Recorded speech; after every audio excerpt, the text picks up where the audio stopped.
যার কথা বলবো, যিনি আমরা তো সব মানে এদিক ওদিক করে শুট করে নিয়ে এসেছি, তারপর জিনিসটাকে সুন্দরভাবে কাটাছেড়া করাটা যার কাজ ছিল সেই প্রণয় দা, তার জন্য একটা ক্ল্যাপ।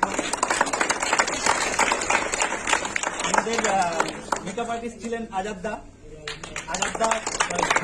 মেকআপ করেছে। এবার আমি কিছু বলতে অনুরোধ করব আমাদের প্রযোজক মহাশয়কে।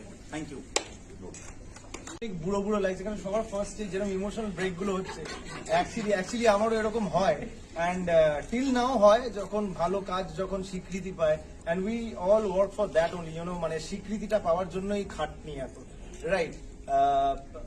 একটাই কথা বলবো যে ইমোশনালি ওদেরকে এরকম অবস্থায় দেখে প্রচন্ড ভালো লাগছে। আমার নিজের প্রতি ভালো লাগছে যে হ্যাঁ, আমি একটা স্টোন আনটার্নড রাখিনি, যেরকম ভাবে এরপরে ছবির চিত্রনাট্য এবং সংলাপ যারা লিখেছেন, এই অনিন্দদা প্লাস অর্ণবদা, আসো।